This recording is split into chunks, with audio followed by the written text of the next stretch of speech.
मैं डॉक्टर बालेश्वर प्रसाद लोक smart channel से ताजा ब्रेकिंग न्यूज के साथ आइए देखिए ब्रेकिंग न्यूज।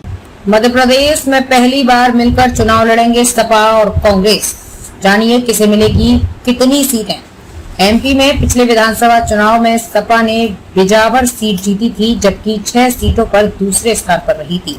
दूसरे स्थान वाली सीटों पर उसकी मुख्य लड़ाई भाजपा से हुई थी। मध्य प्रदेश में पहली बार सपा और कांग्रेस मिलकर विधानसभा चुनाव लड़ेंगे। गठबंधन के तहत सपा को 7 सीटें देने पर सहमति बन गई है, जबकि 2 अन्य सीटों पर विचार किया जा रहा है। इस बारे में आधिकारिक घोषणा अगले सप्ताह किए जाने की पूरी संभावना है।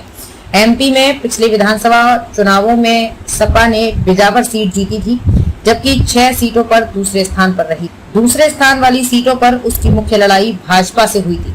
वर्ष 2003 के विधानसभा चुनाव में सपा के 7 विधायक जीते थे। इस बार सपा ने गठबंधन के तहत 10-12 सीटें मांगी थी। इस मुद्दे पर सपा के प्रमुख महासचिव प्रोफेसर रामगोपाल यादव और कांग्रेस के एमपी के प्रभारी महासचिव रणदीप सुरजेवाला के बीच कई राउंड की बातचीत हुई।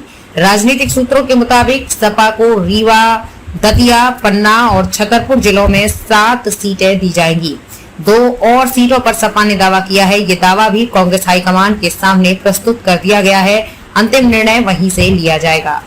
इंडिया के एक प्रमुख नेता ने बताया है कि नवरात्रि में कांग्रेस प्रत्याशियों की जो सूची जारी करेगी, उसमें सपा की दी गई सीटों के प्रत्याशी भी शामिल होंगे।